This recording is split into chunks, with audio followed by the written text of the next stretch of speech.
Hello and welcome back to Down the Slope. Yet another funny week of football when it comes to Hibs, but welcome back. First of all, we'll go to Euan. Euan, how was Charlie in the Chocolate Factory? All the fans are desperate to know. Oh, that was fucking ages ago, mate. It was shite, actually. To be honest, like genuinely, it was really not good. Oh no. And then Liam, how are you getting on, mate? I do well, thank you, mate. Superb. And G, yourself? Yeah, not bad, mate, not bad. Aye, super. And Ryan was hopeful to be on, but he got dragged into an extra shift at work. So unfortunately, Ryan won't be with us. But we've got an Oompa Loompa in place of him tonight and you, and so we're all good. I promise that's the last one for me. I can't guarantee it's the last for the rest of the boys, Ewan. But yeah, let's just get fired straight into it. So essentially, before the game at the weekend, we were in the pressure situation of needing a result to essentially get in the top six if results didn't go our way. Turns out results went our way. We got ourselves a draw. Pretty drab game of football, but there was a major talking point. Let's just get dived straight into the main talking point that I think is on everybody's minds, and it's kind of going around Scottish football. Jimmy Jeggle got sent off, and I'm still not sure why. I'm not really sure what the decision was that was made there. I think the biggest eye roll there was actually Ewan. So Ewan, I'll come to you first. Talk us through that decision. What on earth anybody thinking when given that red card? I can hand on heart say I thought he'd sent the St Johnstone player for coming in later, son, and going over the top. I said to Greig, it took about 30 seconds actually for me to click what he'd actually give. Mental, genuinely, absolutely mental, mate. Honestly, no idea. He's right there. He's got a perfectly good angle, and as I think Liam sourced, seen a worse tackle in the same fixture, albeit Easter Road last season, and deemed it to only be worthy of a yellow card. Maybe he's had a telling off for that, but I don't get it, mate. I actually have no idea. Liam, we'll come to you next. After at the game, it's one of those ones that's always difficult to tell in first instance whether or not it's been a red. But after seeing the replay, just how angry/shocked were you when you realised what had went down and it wasn't even consulted? The ref didn't even have to go to VAR. I don't know. I didn't really think I've not watched it back a huge amount, but I didn't really think the players kind of reacted in a way that made me think that they were really outraged by the decision. So I kind of thought, even though we're sort of 80 yards away, not a particularly good vantage point in McDermott Park, I kind of gave the referee and the VAR official benefit of the doubt initially. I was like, it must have been something. I didn't see it from where I was sitting, but there must have been something for it to have been given. But then at the game, probably about 15 minutes after the incident, I think it was you, Harry, actually, that sent it through first, sent through a clip. And I could not believe my eyes. And about 30, 40 people around me that then viewed it on my phone couldn't believe their eyes either. It's really quite an incredible decision in a game full of incredibly bad decisions. It was just really the tip of the iceberg. Yeah, it was one of those ones that as someone who leaves the country and very legally watches Hibs TV on a regular basis, Cliff Pike tends to have this curse of referees, but he'll say the referee's having a good performance and then they'll give an absolute clanger. And the first half was no different. He said that the referee actually had a relatively good game, and then it came to the red card. And in my opinion, as soon as he gave the red card, he just completely lost the head and just started giving fouls for everything, and Hibs were the worst club in the world. Greig, let's not go too in depth because we've got a few questions on it, but summarise your feelings quite succinctly. So, I mean, Elaine always tells me to be more articulate, so I'm going to give that a go. If that is a red card in the current game, then the game is done. He can't magically stop as soon as he's won the ball. Listen, you've got two players going for the ball, right? It was an overhit pass, but you slid in and won it. I don't understand how that is a red card. I noticed Stuart Dougal trying his best to stay relevant, and I think he said it was a leg breaker and that Jeggle's foot was up at McLennan's knee, in a very, very pixelated photo where you can't actually see anything clearly. But again, it comes back to freeze frames and slowing things down. It's never a red card. It really is an incredible decision. And do you know what? An absolute horrendous refereeing performance from start to finish. And I'm actually quite glad that both Lee Johnson and Lewis Stevenson said the game that was really bad, because Hibs were bad, but the only thing worse on the pitch than the two teams was the refereeing performance. The red card was in the North decision. The foul he gave for Euan.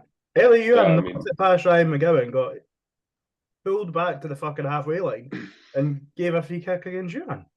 The other one was the drop ball when Hibs were in possession. Oh, and then just gave it back to small man Napier decides it was a St Johnstone free kick. Incredible decisions all day long, to be honest. The man's not fit to referee even amateur football, never mind professional. He's not good enough, he's not at that level. But it comes back to referees not having played the game themselves. If you play the game, you know that's not a red card, surely. Just whilst we're on the case, I'll go through a few listener. We won't answer every single comment just because there's quite a few on the ref himself. But at one point when Nisbet went down injured, and he got up and he was fine, the referee indicated to the physio that he was going to book the physio if the physio never came on the pitch. So the physio looked quite bamboozled. Nisbet was livid because he had to go off. I've never seen a referee threaten a physio before.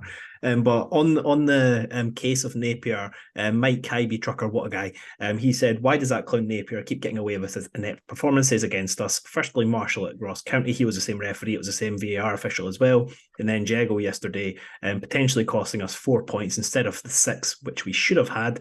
As I'm positive with the 11 on the pitch, we win that. We've got another question similar to that, but thanks, Mike. Yeah, reflecting back, would you say that decision against St Johnstone was worse than the Marshall one? Yeah, probably. I would say so, purely because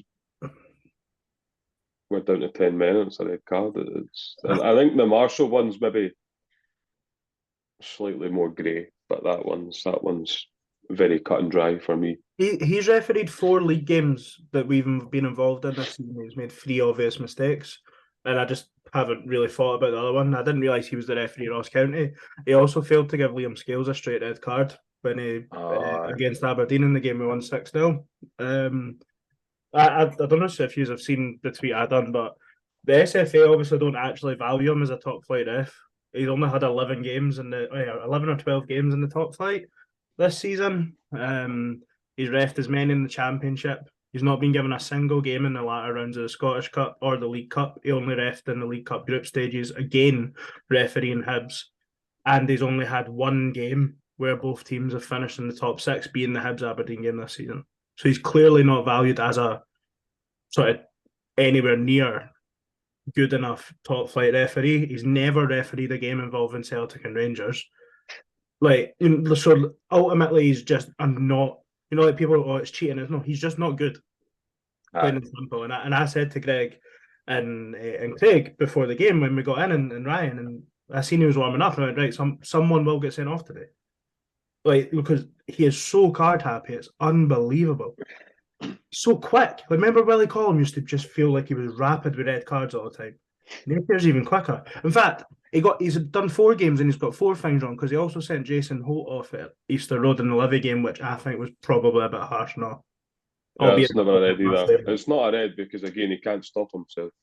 Genuinely, if somebody wants to teach players how to stop after they've touched the ball, then I'm sure people would be up for that. But you literally can't stop. As soon as you hit that ball, you can't stop. Similar. Oh, sorry, you go in.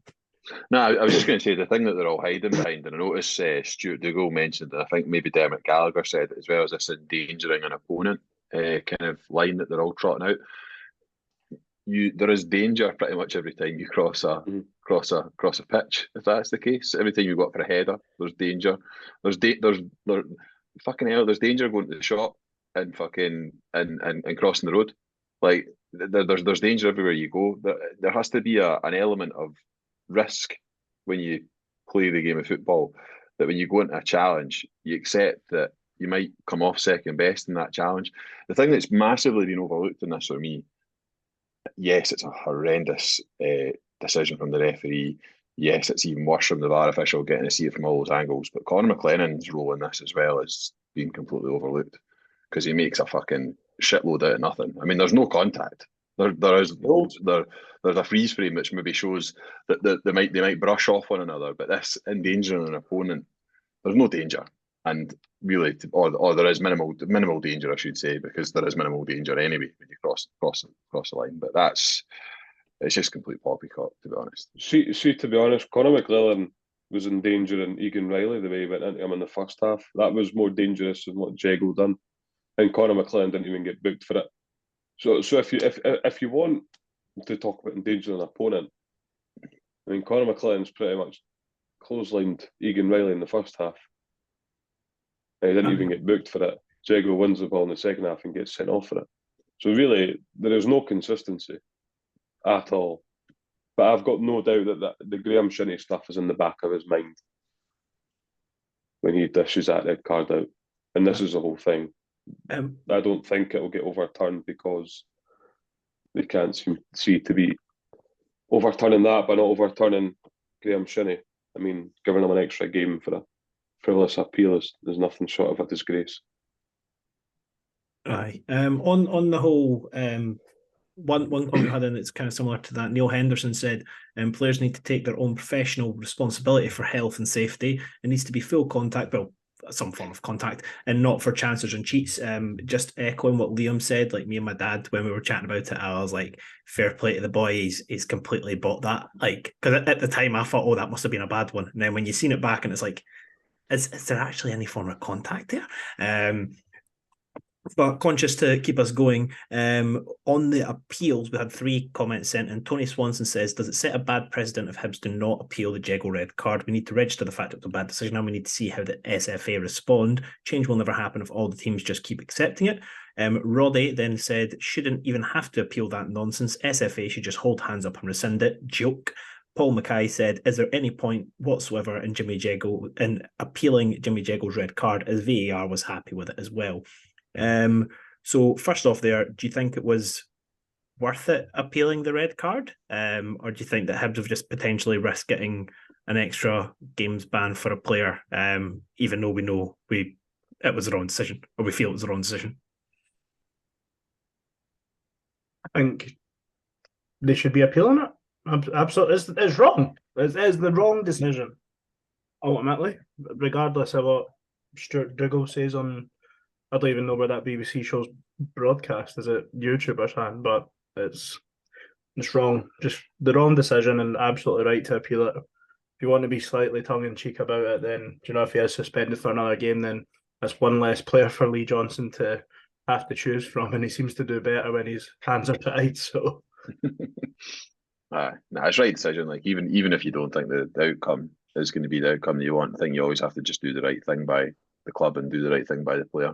I think history is going to reflect better on us than it's going to reflect on Craig Napier and the SFA and the VAR official. But do we have a name for the VAR official, by the way? Do we know who it was? Because I keep referring to them as the VAR official, or is it just an empty? It was something like suit? Craig Graham or Chris Graham. I'd never heard of him before. Never fucking heard of him. No, he's not even a referee, is he? He's not even a referee. Apparently the guy who was on it is very inexperienced or something. I read that, like, the person that was running the VAR at the Hibs and Johnstone game was it's the same one as the county game. John Collins was spot on when they said he should never work in football again. If it was Chris Graham, that's the boy that I had in pre-season, and that tells you everything you need to know. God. How did you not get sent off? I know, it's mad, but generally, that's the level you're working with. Jesus. Well, I thought I was quite funny because someone tweeted the name of the official at me, and I put the Conor McGregor clip on, being like, who the fuck is that guy? And I thought I was very amusing. But one final Jago question, then we'll move on. I've called this a Jago question, even though it's a red card question. But Fattest Prick has said, what perfectly normal everyday things have each of the down the slope guys done today which would warrant a red card offence from Craig Napier and the VAR team? I changed up my usual Weetabix to Alpen today. I reckon Napier would be having none of that. I'd be straight ahead. I had the audacity to stop at McDonald's for a coffee on the drive to work this morning. Going to a fast food restaurant for a coffee, that's got to be a red card. Shocker. I went to the gym and Craig Napier would definitely send me off for going to the gym. It's a man Not a fan of a weight session. It looks like a PE teacher, eh? It doesn't. Nah, it doesn't look that. It doesn't look that well, to be honest. Looks like he needs a good meal, to be honest. It doesn't look like he's seen outdoors in a long time. I crossed the road before the green man came on, so that's a red card offence, I would say. Even VAR wouldn't look at that. It's not a clear and obvious error. Guys, we knew that G was the hard man of the podcast. I can't look at him the same after. When people see me cross the road, they go, "Ooh, hard man." Hard man. What he doesn't tell you is he helped an old lady across the road while he was doing it. That's what he's meant to tell you. Oh, so he went from just crossing the road recklessly to endangering a woman's life. No wonder That's a red card. That's a frivolous appeal. That's an extra game. Endangering an opponent. Opponent. All right, let's move on to more positive things. There wasn't many positives to take from the weekend, but one of our favourites, Lewis Stevenson, scored his 10th goal for the club.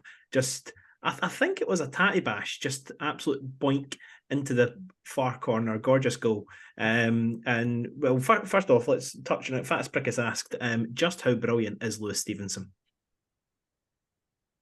Very. I mean, he does a job. Fuck off, Greg. No, he does. I mean, he's a job that you said he wasn't capable of anymore. No, he's probably not everyone's first choice. Let's be honest. As Mike Bassett says, if you're old enough, you're good enough. So.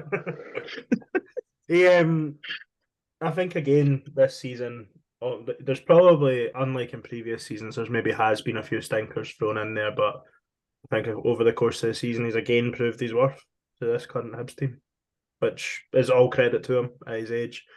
And one Paul Hanlon and all like him likes to do. Can we talk about how it was an underlapping run as well that he got the goal from? Like that, how it's like underlapping runs from fullbacks is fucking very 2023 in it, and Lewis Stevenson, 36-year-old, just being very 2023. I quite enjoyed it. The finish was, I wouldn't call it cultured, but it was a finish. You think the rushed nature of it makes it look worse than it is, and the fact the goalie doesn't dive? Like, do you know, just like the optics of it make it look a bit less of a good finisher than it is? Maybe. I'm more appreciating the run, particularly when I think a few of us have said that he's no longer capable of overlapping or underlapping anymore. I think he's shown in the last few games that appetite to get up and down the left-hand side, which has been good. I don't think it's his biggest strength, but I think it does help us.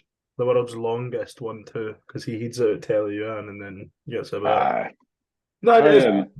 I'd probably disagree and say it's a good finish, to be honest. I think he's so. taken it quickly. That's not giving the keeper a chance.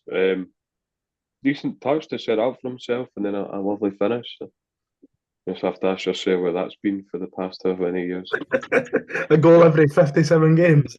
Oh, God. And Neil Renton asked to add on to Stevenson, how long a deal should Stevenson get? Obviously, currently running out at the end of the season. How many years would you just tack on? I'd keep it 1 year rolling. 1 year rolling. Yeah, another always year. 1 year. Another year. That, or he'll get like a Darren McGregor type contract where he can maybe 4 years and he can become a coach whenever he wants. I wouldn't be against that, to be honest. I think he adds value, he adds experience to the group. So I'd happily keep him for as long as he can't play for another team, because if I seen Stevenson wearing another team's kit in a professional game, I think it would just hurt my soul a little bit. So I'd rather just keep him ticking over at Hibs until he's decided to stop ticking. But yeah, moving on from Stevenson, game yesterday wasn't particularly our best performance, to be honest. It was pretty disappointing. Obviously, a great result last week against Hearts and a pretty solid performance to boot. But first half, Hibernia asked, why were the team underperforming in the first half yesterday yet again? Liam, we'll come to you first this time. Just how frustrated were you at halftime after that performance? Very frustrated. Very frustrated. I was probably just as frustrated at halftime as I was at full time, to be honest. I felt like we were trying to replicate a lot of what we did well in the derby, which was get the ball and get it forward quickly. But there was just no passages of play. I don't know if we actually strung 3 or 4 passes together all afternoon, to be honest. No one really showed the composure to get it down properly. And knock the ball about. It was just all very, let's win it back and let's just try and knock it in behind them and hope something comes off. And for whatever reason, we just couldn't find the accuracy in our passing to make that really work for us. So that was kind of a big takeaway from half time, that we didn't really string anything together the entire half, really, other than the goal that we scored.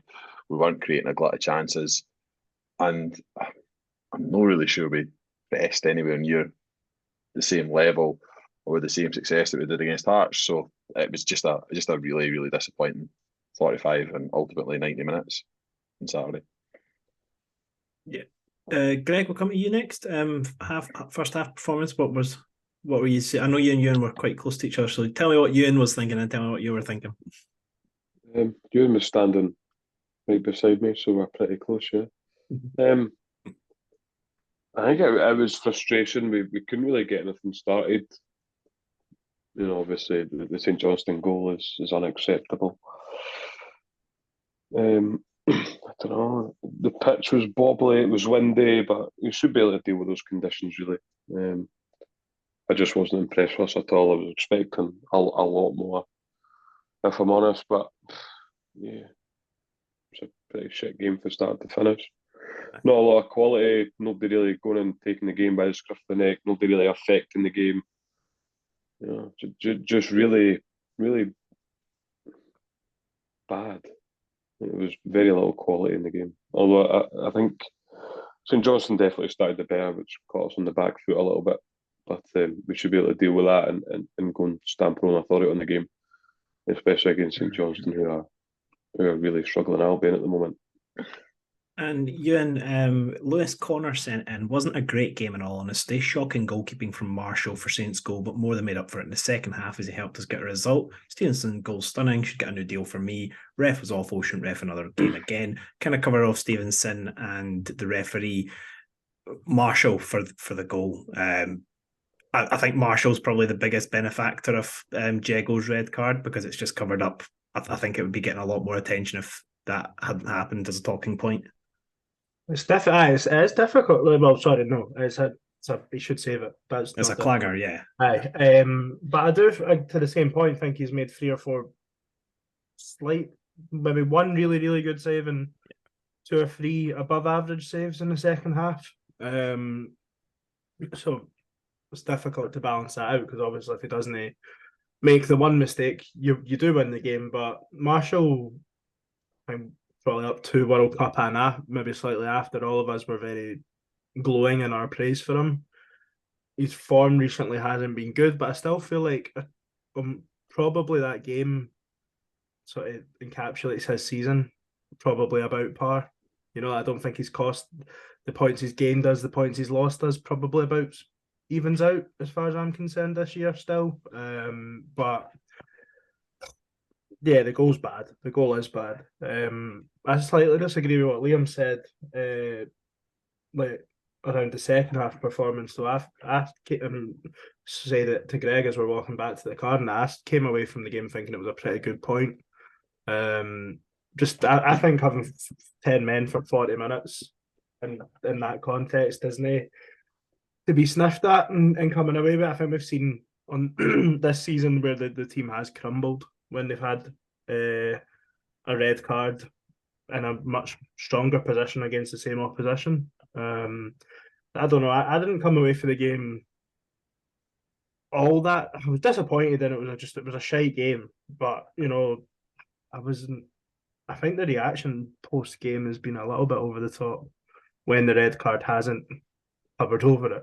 So I just think away from home, 40, 45 minutes with 10 men, I think you take a point and run personally.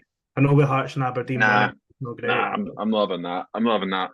For 40 minutes, we just basically got the ball and we kicked it straight back to them every time we got the ball. And I'm not being funny, we were playing probably on form the worst team in the league. And we troubled them not a single time in 40 minutes with 10 players on the pitch. We lost Jimmy Jego, who we've all sat here on this podcast and said gives you nothing with the ball. I do think you've left also we have one less body. I'm not. I think the game was I think bypassing. I think a point if you go and try to win it, but we did not at any point in that 40 minutes try and go and win the game. We didn't. We sat and we let it happen to us. Even the manager substitutions, you look at the substitutions, he didn't change it. He had ample opportunity to change it for 25, 30 minutes. He didn't. His only substitution of note really was to bring on Liam fucking Henderson, and I guess Liam Henderson, Euan fucking Henderson, to do what? I mean, it was a game that was not set up for Euan Henderson to come on and do anything. What about Euan Henderson's skill set makes you think he's going to come into a game where you've got 10 men and give you what you need? He doesn't have the energy. He doesn't have the ability to take it. I mean, he has it and take it in tight spaces, maybe further up the pitch, but we weren't getting the ball further up the pitch in the first place anyway. It was a ridiculous substitution. And to be honest, the performance was it was miles off it for the whole game. If we want to talk about standards, I mean, if we're going to be happy with a point against St Johnstone, irrespective of, I suppose, the context in the game, I mean, I think that says a lot about the fan base, to be honest, because on the back of the derby last week, we really need to go and back up with performance, and we did not back that up with performance. Yeah. What really pissed me off actually was just how deep we're sitting. We just invited them onto us instead of thinking, oh, do you know what? We're a man down now. Well, let's go and affect the game and look to take the game to them. Who have they actually got? Nobody really. And you've got boys there that are more than capable of running rings around them. And we sat in so deep, and we didn't even look to get up the pitch. We just shelled it back to them. It came all the way back. Maybe cleared it, half cleared it. Another cross comes in. You could see that corner, and that's what it was like for 40 minutes. Under no circumstances is that good enough at this club. That's not. I just like to. That's not. This not. You felt like a pretty good point at the time. At the time, maybe, yeah, but then you look back on it and you think, well, actually, you know, St Johnstone, pretty much in free fall, maybe gone down to 10 men, Jimmy Jeggo, holding midfielder. Okay, nobody on this podcast rates him, right? Nisbet's up there on his own, but there's no support to him. You should be doing better. You absolutely should be doing better. I think, like, for me, the game was bypassing the midfield. You've lost because we just shelled it. That's all we've done. I think on both sides, the game was bypassing midfield. The quality, we've got nothing in their midfield. The quality. We've actually got a bit of quality. I'll just move on. No, well, that is a good point. Let's talk about it. Well, I'm trying to talk about it. We'll talk about it. Gentlemen. But we've lost the quality in our midfield. We've done nothing. We've lost a player in the middle of the park. The game was effectively, we're living off his second balls. We didn't have a central midfielder on the bench to bring on.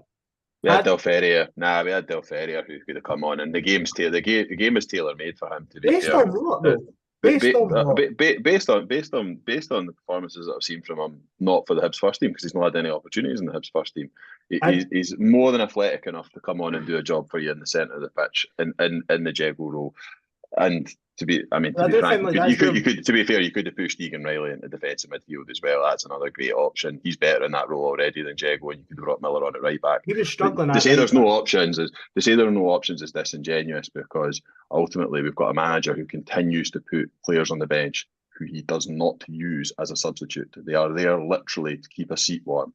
They go, they get warmed up, they run back on and go and sit back on the bench. So the whole narrative around we don't have options, I find that really difficult to stomach when we signed the volume of players we signed in the summer, and then we let the players that went in January go in January. Just the final thing I'll say in the performance, we defended well. That's the credit Hibs get. We did defend our box very, very well for 40 minutes. He also brought Hoppe on, which was pointless because he again done absolutely nothing. He's a very difficult watch. Actually, he doesn't do anything of note. I think he got the ball and as soon as he had it, he was looking to get rid of it. Take responsibility, take ownership, and drive up the pitch and try and make something happen. But no, he just wanted rid of it. So you've got Egan Riley who can argue. Egan Riley was booked Egan Riley was on a booking and was getting pretty much ripped to shreds on the right hand side in the second half. Like, yeah, he could have moved them into the middle of the park, but my point being, the game was living off second balls, and yeah, we don't particularly rate Jeggo, but that extra body in the middle of the park makes a difference just for ultimately getting to the ball first and then being able to do something with it. I'm not going to sit and say Del Ferry should have been coming on the park. I've never fucking seen him play. I don't know if he's a centre midfielder, or centre half, or a right back. Like, Centre so maybe midfielder. he would have been an option, Mhm. and that's where I would say that the manager got it wrong. But for me, you can't get out if you can't get your foot on the ball, and that's, well, again, whilst not Jago's exactly a fan, but you're limiting what Joe Newell and Jake Doyle-Hayes were then able to do by him being out of there. St Johnstone had the superior numbers in there. You've also got Euan playing on the left-hand side, who's defensively not exactly helping Stevenson out all that much. And Kevin Nisbet, again, was back to Motherwell form as opposed to Hearts form. Nothing was sticking up top either. And to be honest, to be fair to him, even if it did, after the red card, we wouldn't have had anyone need him to do anything with it anyway. So, okay, we've given our opinions on that aspect of the game for a good wee while, so you guys can all write a book about it and publish it, and we can all read your opinions on that. But next question we had, we'll keep this one short. Kevin Wilson said, if the red card hadn't happened, do you think we would have went on to win yesterday? I keep saying yesterday, it was a couple of days ago, like we got asked for questions day after. It sounds stupid. I think for about the 10 minutes or so, we looked a bit better. I think goals tend to give you momentum, but it's difficult to say we would have went on to win the game. I don't think that would be a fair assessment. I think saying that the red card cost us 2 points is a bit. No. Much. With the quality we had in that part, we should have won it with 10 men, so we would have won the game with 11 men. That's the consensus, yeah? Snarky comments from you. There's a massive difference, mate, between should have and actually what the players produce on the day. That's a nuance you seem to be struggling to understand. I do think we would have won the game with 11 men, though. I do. I do think our quality would have seen us over the line. The quality of Jago. Okay, I'm moving on from that question. Guys, the handbags are out tonight. I'm just sitting here enjoying. One question on Euan. Callum asked, I think he had an Australian badge next to his name. Do you think Euan is better off up top? Can we fit him in a 2 with Nisbet? Goals dry up for him out wide. I really like Euan, and when he first came to the club, I wanted to see him play up top a bit more often. And one thing that Liam's kind of indicated a few times is that he's very flashy on the ball, fun to watch, but his end product is sometimes lacking. I think that Euan's better kind of taking on a man down the wing and kind of forcing them to, like, it draws other players out because you kind of need to double Euan when he's on the wing. So for me, I think he's better suited out there just because it kind of disjoints opposition defences. I don't know what you guys think about that. Well, I'd play there. We've not got any other wingers in the squad. Yeah. That's it. I prefer him out wide, to be honest. Prefer him for that, but we've got Tavares, Euan. Oh, well. So apologies for forgetting that one. I prefer Euan through the middle, but I don't prefer him through the middle over Nisbet or Kukarevich. Yep, fair. I think he's more effective through the middle than he is on the left. Yep. But you've got to fit your best players in, so. Aye. That was kind of the last question we had on the game, where we've all got a few gripes. Is there anything anybody wants to get off their chest before we move on? Liam and Greig are failing to acknowledge that St Johnstone brought the best player in the world off their bench, so what a point. Melker Hallberg. Oh, they're sad now. What Euan fails to realise is that maybe after the event you can reflect and look back and maybe change your opinion on something. Absolutely. So apologies for that, Euan. I do apologise for having a different outlook. But yeah. I'm just saying this to try and lift up. I was disappointed with the subs as well. I think Lee Johnson wasn't proactive enough, and I think he almost just looked at his bench and guessed when he was bringing. Wasn't proactive enough, but brought on Matthew Hoppe, who was one of 2 shite strikers on the bench, which he complained about. That's a shite striker he signed. Maybe I went into this game with the wrong mindset, and maybe Euan's got the right mindset. I wanted us to win the game. No, let me finish. Let me fucking finish. I've just started speaking. Maybe I went in with the wrong mindset, and Euan's got the right mindset. My mindset was we needed to go and back up a very good performance in the derby with a performance against the Johnston, and we didn't back up. Euan's looking at this game in isolation, and he's happy with this point against one of the worst teams in the league because it's a point in isolation with 10 men. I understand that, right? But we talked about standards before and after the derby, and I just don't think the players have reached the standards that they're capable of, and ultimately that's why I'm disappointed. We should be going to St Johnstone. I'm not saying we should win every single time, but we should go and we should look superior to them because we have superior players. So it's not about accepting mediocrity, it's about demanding superiority against these teams. When you go there and play, they play our game and we ultimately take the game to them. We didn't do that. We looked like a team that was, to be honest, we looked like a bottom 16 playing a bottom 16. I do agree with him, but the first half was nowhere near good enough. But I do think in context, getting out there with a point, in the context of how we played, I'm not saying that the point is good enough, but whilst being down to 10 men for 40 minutes and playing that badly, I don't think the point is a bad result. Performance was poor, but the result is okay. Like it's a dreadful result to finish bottom 6, though, isn't it? Like it's a dreadful result. Really. But we never. Ultimately, no, I know, but ultimately, it was in our hands, and we did not hold up our end of the bargain. And they have 4 players in their squad that were deemed not good enough for Hibs, and we've.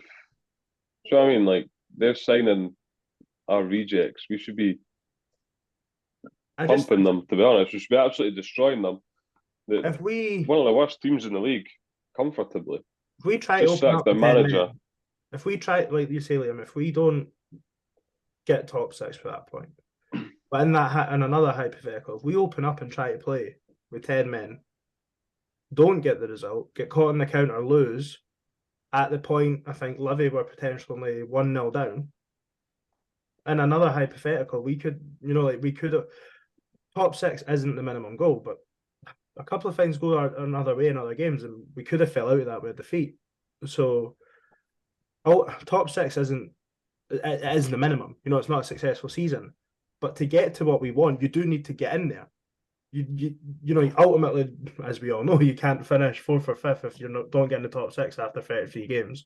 We could still go and finish 4th or 5th. I don't think 3rd's realistic at this point. Get into Europe, but without that point at the weekend, that might not have been possible. Like we talk about game management and stuff, and sometimes maybe just accepting what you've got isn't the worst thing in the world. Okay. What I would say is that the last 2 weeks sort of sum up our season. Yeah. Is that you play well 1 week and then you totally drop off the next, and it's not good enough at all. And this is the reason why we're going to the 33rd game to try and get the top 6, is because we've not been good enough over the full season. Maybe we're all just a bit confused because we're not used to drawing games. And the standards have dropped to certain points this season.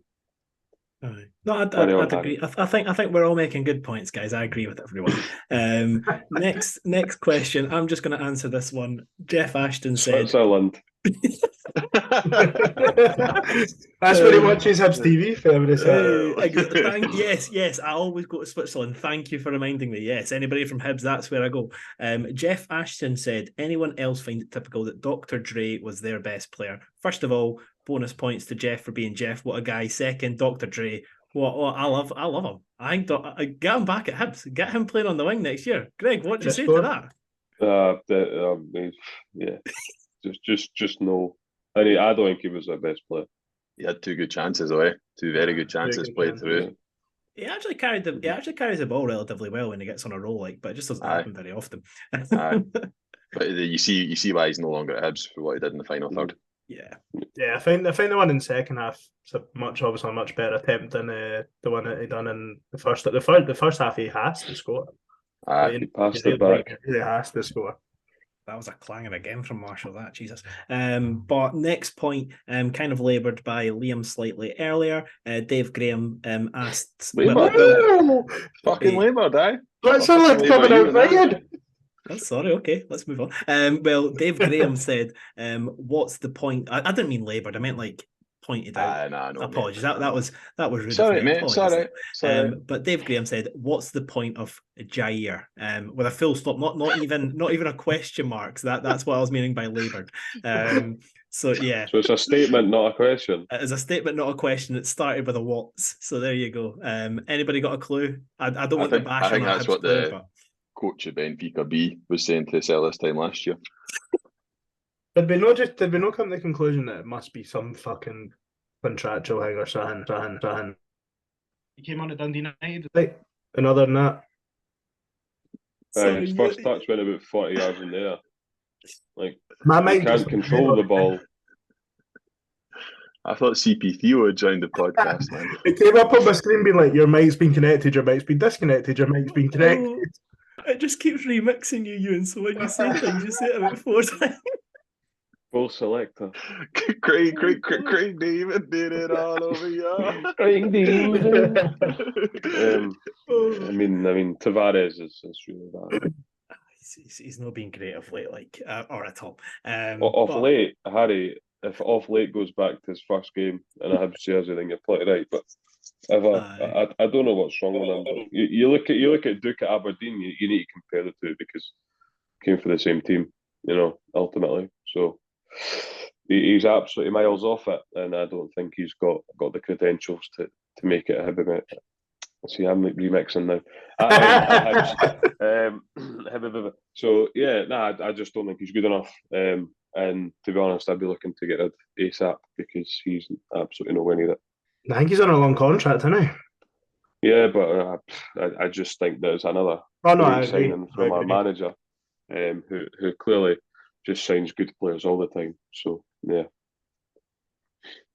there must be better than him that is on our reach because he's just not good at all. You've seen it at Livingston away. That was really bad.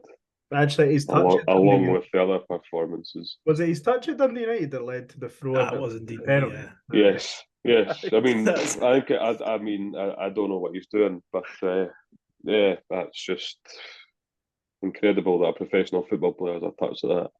Can you remember his first touch on his debut against B. McMorton in the League Cup, where he fucking picked the ball out the sky for about 70 yards and he just fucking done the ball at one touch? That was literally, if you're going to produce a highlight reel of his moments at Hibs, that is it. That is that 1 5-second YouTube clip. It's not even a TikTok if it's 5 seconds long. Genuinely. I didn't even want to slate the boy any more than I have, but see Lee Johnson's connections with the City Group. Did anyone in the City Group want a tricky Portuguese winger on a 5-year deal that can't pass, can't take a touch? Maybe swap him for Kukurevich. I'm sure he'd settle right in the French league. I'm pretty sure City are moving off of Bernardo Silva this year, so there's a gap there for one. All right, before we burn the boy any further, we've got a few Lee Johnson questions I'm just going to save to the end, so we'll get the non-Lee Johnson ones out the way first. Kaiser Soze said, it's spelled Keyser. I know there's a Kaiser Soze, so I'm sorry. Okay. And he said, reality now is it's all about Hibs v St Mirren battle for 5th place. I don't disagree, to be honest. I think I would love to say we can compete with Hearts, but I think our ceiling at most, I would say, is 9 points. We can probably discuss it at a different point, but I don't see us making enough points to compete with 3rd or 4th, to be honest. Not with the way that we drop standards every few weeks. I mean, fifth's the minimum now, isn't it? But has to be. I don't think Hearts are unreachable. No, I don't think they're unreachable. I just don't think we're going to reach them. I think we'd need the schedule and the fixtures to be kind. Catch Hearts, to be honest. And I think that's pivotal. No one's really. I mean, everyone's talking about it. Because we're all. I know Harry, you probably more than most people are eagerly awaiting the release of the fixtures. But I do. I mean, I would really like to play Celtic on the last day of the season if we could, please. My mate, who's a Celtic fan, informed me that they're probably going to lift the title on the last day of the season. So that sadly probably isn't going to be the reality. They'll be at Parkhead the last day of the season. You can guarantee that. Aye, well, as close to the end of the season as possible, preferably when Callum McGregor, Rio Hatate and others are on the beach. I certainly don't want them the first game of the split where they could win the title. That would be horrendous. 12 mil. Well, thank you. No. Yeah. Especially when the home end will be crawling with them again. I remember the 2-1 game where Slivka scored the header. That's what I was going to say. Could they not win that? Hundreds of them. Could they not win that? Boy in front of me got kicked out. Boy in front of me got kicked out when Hibs went 1-0 up because he wasn't celebrating. I was just there booting his chair. And him and his wife weren't happy. Said, he's a raw scum. Okay. Ta-ta. Oh god. Who knew the West Upper had such character, Greg? Nah, I mean, to be fair, my granddad was going to drag the boy out, so. Oh, what a guy he is, though. And then the next question comes from a different Dave, and he asked, why has our away support been so good in a season of downs and boring, poor standard football? My answer, Block 7 making all the noise and creating an atmosphere everywhere we go. They should be rewarded with the section behind the goals. I'll start by answering this one. I think they should be given the section behind the goals because that's where they want it. Seems to be where most singing sections locate themselves these days. I don't know if we should credit them with fans being loyal and going to games. I don't know if you guys are in the same boat as me, but I think that's a bit of a stretch. Don't want to speak on behalf of anyone else here, but that's got fuck all to do with the reasons I've been going this season. Aye. I think Hibs have always pretty much had a good away support, I would say. I feel at times we have kind of upped it this season, though. There are a few games where, like St Johnstone started the season, obviously St Johnstone there at the weekend, but there's been a few sellouts at home and stuff as well that we wouldn't normally typically see. I think it seems that if you compare it to last season's nonsense, we were served up. So to give Block 7 some credit, sorry, Euan, to give Block 7 some credit, they have done a good job, I think, pretty much every away game I've been to of creating. I would say a good atmosphere, and they got off to a bit of a rocky start, and maybe the PR around them wasn't great at the start, but I think they've done a pretty decent job. If I'm going to give them some credit, massively. But I do think to Greg's point, we've always had probably the third biggest away following in the league.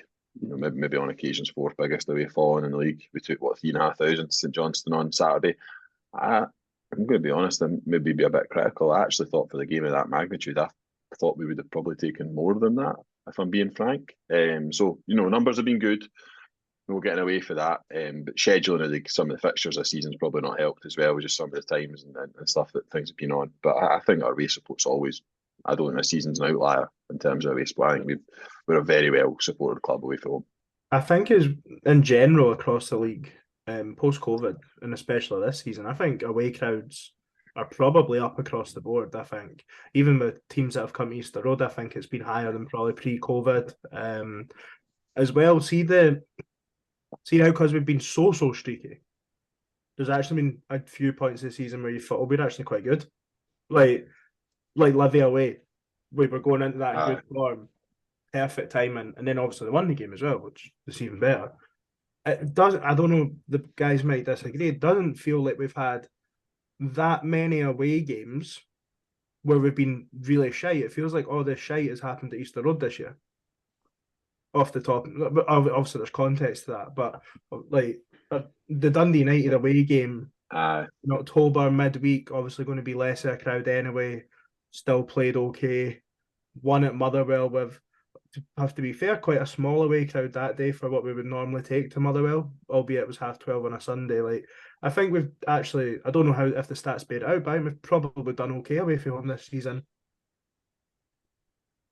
Yeah.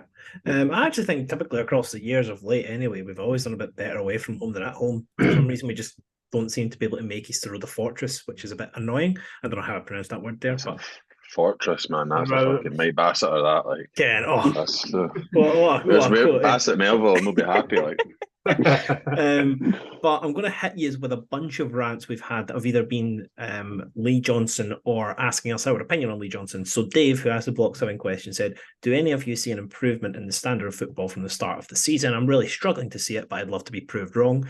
Brucey GF said a flurry of questions, so I'll just hit you all with them at once so we can break it down. He said, why was Lee Johnson appointed in the first instance? Why can't we do the basics? Why are we still playing Hanlon and Stevenson, in brackets, great servants, not starters? Why do we celebrate mediocrity? Why do fans have short memories? And then Jake Gapper said, from listening to you guys, I think it's fair to say you're not Lee Johnson fans, assuming he's given more time in another transfer window. What would he have to do to change your minds? Cards on the table. I like him and think we've not done too bad considering injuries and VAR decisions. So let's take it, strip it back. Has there been an improvement from the start of the season? Yeah, okay, we'll go with that. Since the start of the season, has there been an improvement in the standard of football? Since the League Cup, yeah. But since sort of the start of the league campaign, I would say no. I think we were playing better football at the start of the season than what we are now. Albeit there is that caveat, we probably had more players available then. If you asked me at different points in the season, I would say yes, and then at different points I would say no. Then I would say yes again. Then I would say no, and then I would say yes, and then I would say no. And I think that kind of sums up the season pretty well.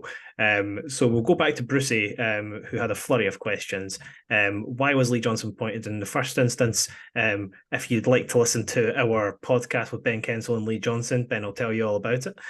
Why can't we do the basics? Greg, that's a question for you and you only. Why can't Hibs do the basics?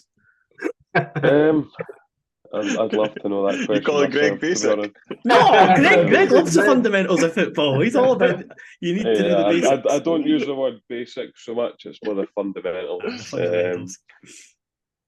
I don't know why we can't do the fundamentals right high. It's really annoying that some weeks we do the fundamentals to a high standard like last week, but then on Saturday we don't do any fundamentals. So I really don't know. Streaky Lee, that's why. And you know what? We can take a question each. I'll take this one. Why are we still playing Hanlon and Stevenson? Great servants, not starters. Because Hanlon and Stevenson have been two of our best players this season and two of our more consistent players in a squad that can't put 5 games good together. I don't think that they light the world up, but I think they do very good for the role that they're given. I think that people need to stop ribbing on them. It's not their fault they play week in, week out. It's thanks to poor recruitment that's seen them not being able to be phased out the squad. But for as long as they're playing well, they should be pinpointed as a problem. That's not a rant at you, Brucey. That's a rant at everybody that just seems to throw them under the bus whenever we've not won games. If we've finished third clear by 12 points, people wouldn't be pointing to Paul Hanlon and Lewis Stevenson saying, why are we still playing them? They'd say, thank God we've got them. They've been brilliant, which we should still be saying. Some people might still be, to be fair. Like, some people's agenda runs that deep that they still blame them.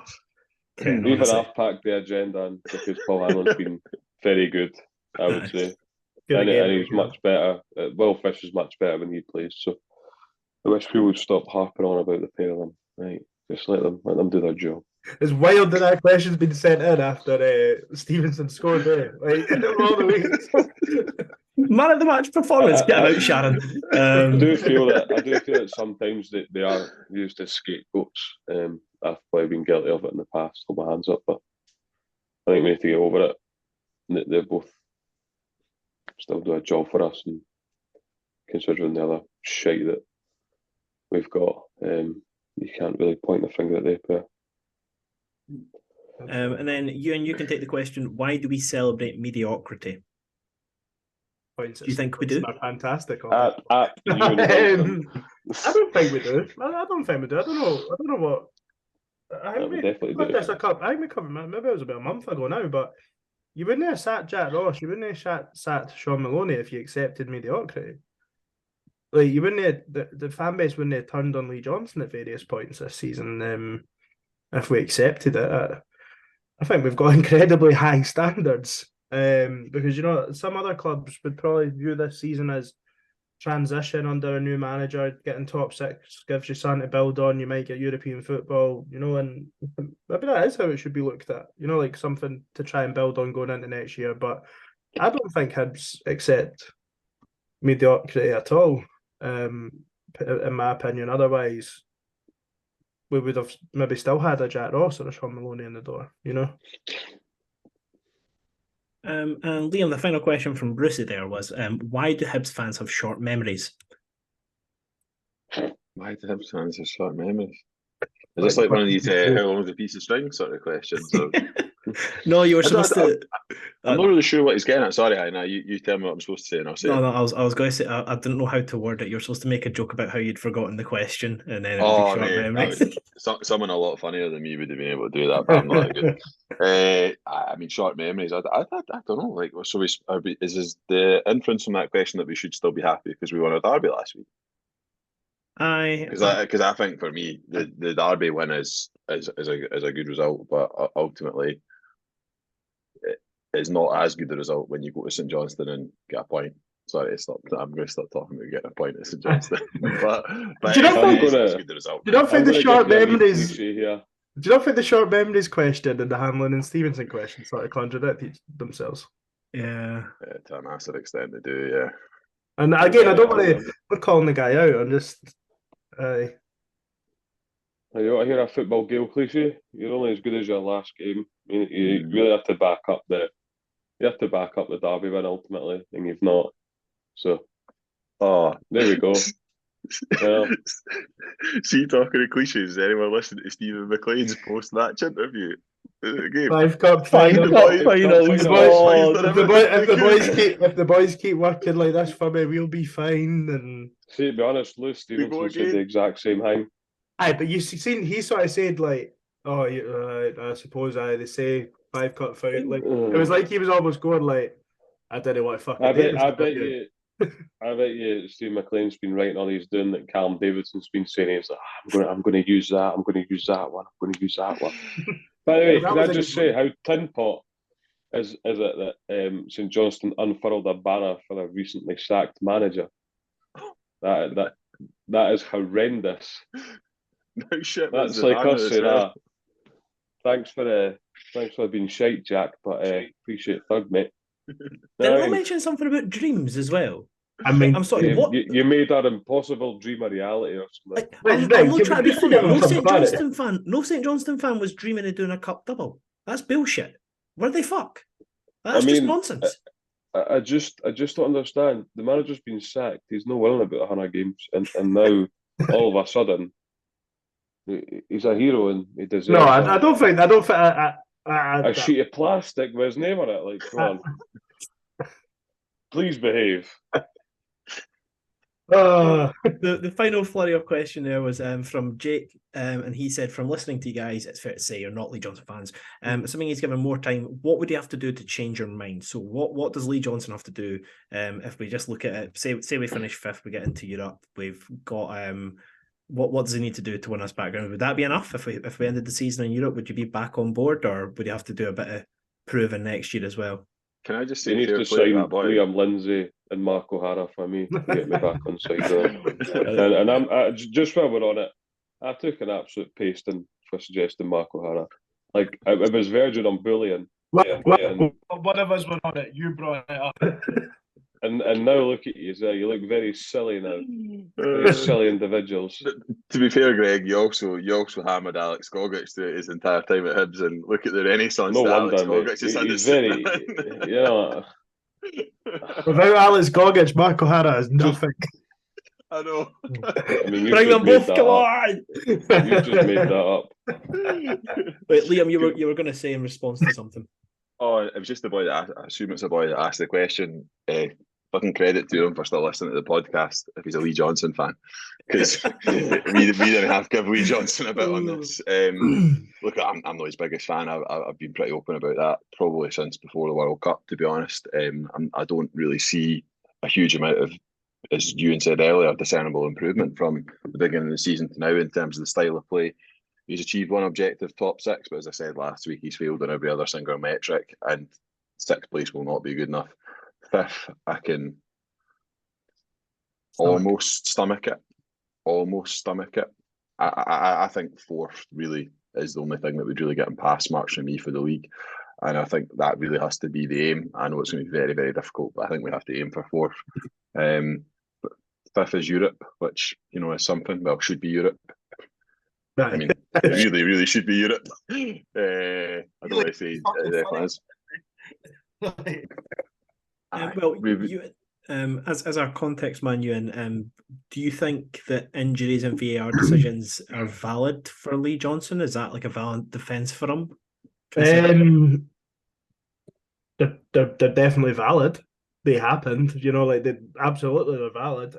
I think I seen someone tweet that you could probably say that Hibs have been arguably on the end of the 3 worst VAR decisions, being Jago's red card, not getting the penalty at Ibrox when we were 2-1 up, and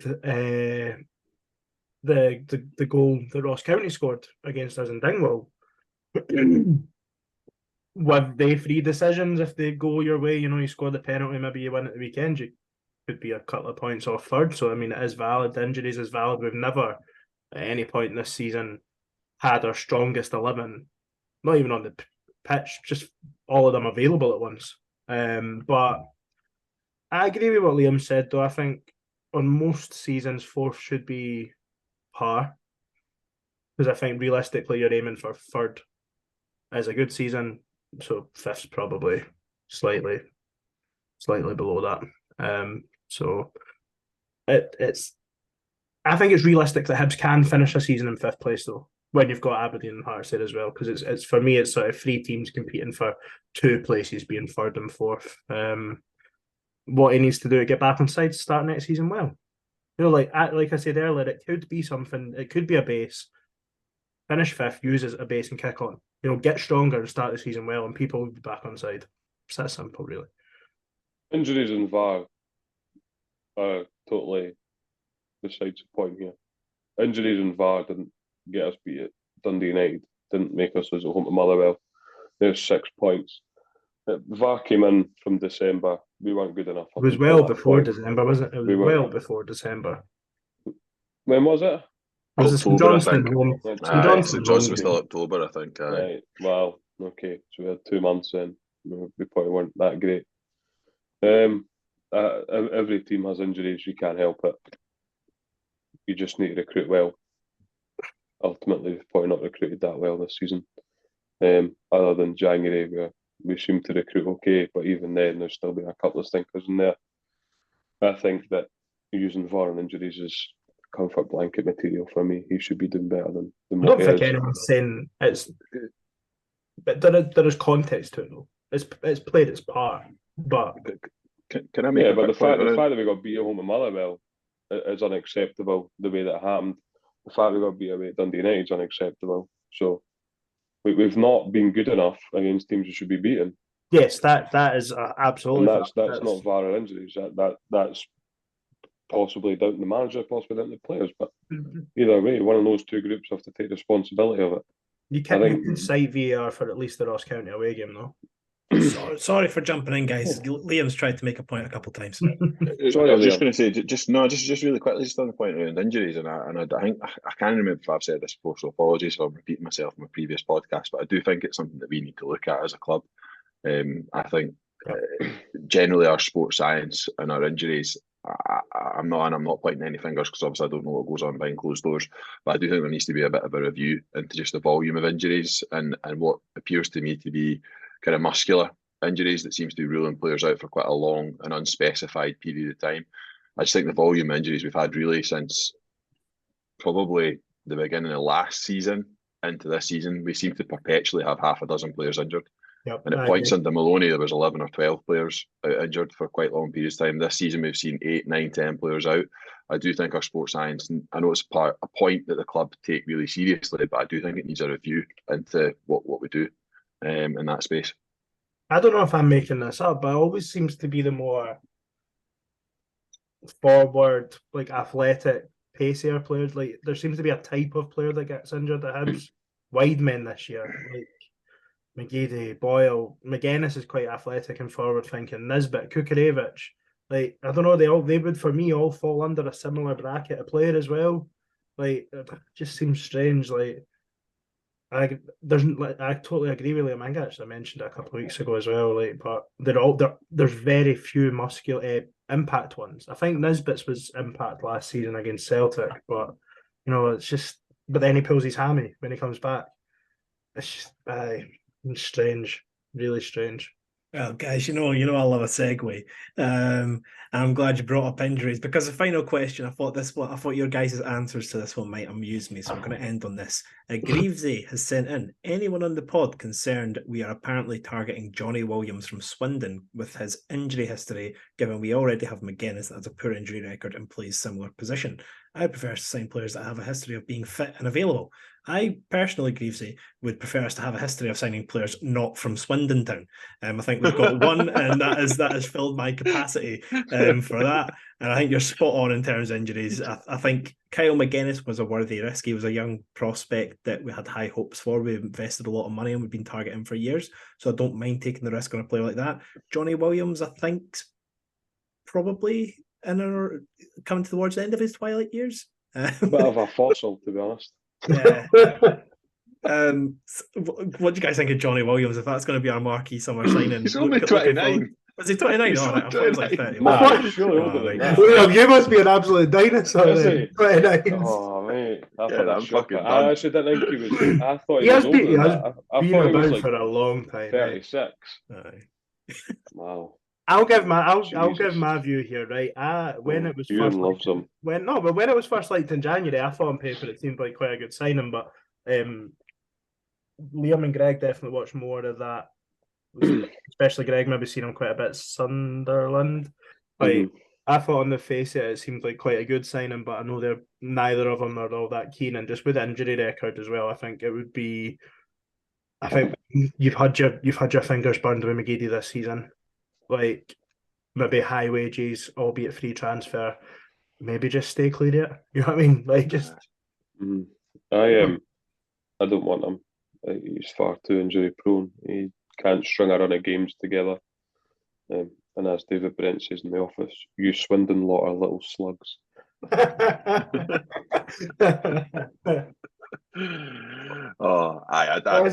I mean, I think his injury record's improved a wee bit over the last couple of seasons, but he has been a player who's had a lot of problems down the years with injury. And I follow a couple of quite well-respected Cardiff City fans who a couple of seasons ago basically thought he was the worst thing in the world. So my view is probably biased by that ever so slightly, but he's not a player that I would be particularly excited about signing. Let's put it that way. Should we end on one of Liam's favourite things, a cliche? What's the best ability? Availability. Hey. So I just go want to again say, next week. That's it.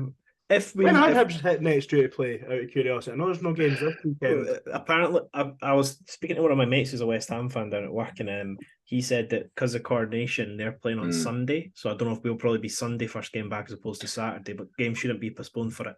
See if they are. See if that family gets another game cancelled. I'm going to kick off. Bloody hell. There is one club in Scotland who will not want to, well, maybe a couple actually, clubs in Scotland who will not want to play in the coordination because they'll be busy that day. Just one comment on Johnny Williams. Sorry for bringing that back. But if we've got a scouting team who last summer had spent one of... Pardon? Take the specs off. What do you mean take the specs off? Son.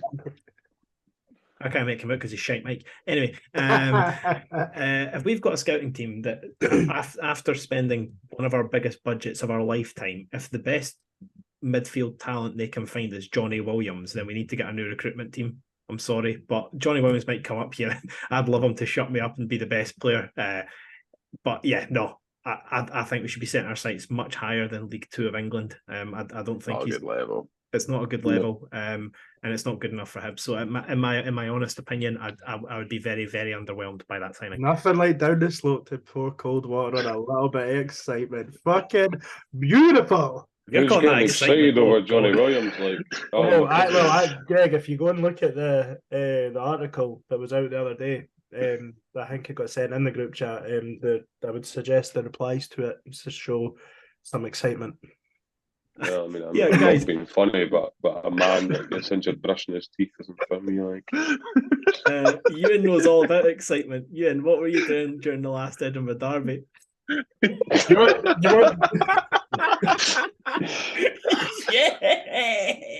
know, right? I can probably see it. I was getting with the name in my chair when I seen Nisbet score. Unreal. But guys, we've descended into our usual madness as we tend to do at the end of podcasts. But thank you. Finish us off with a song from Balloon. I've got another. I don't know the next bit of the song. Mate, you must have looked well dodgy sitting there not even kenning the words. You should have at least tried. Oh no, it gets worse. But Euan, Liam, so Greig, thank you so much for joining. Everybody that somehow made it this far, thank you for listening, and we'll be back next time. Goodbye. Cheers. Take care.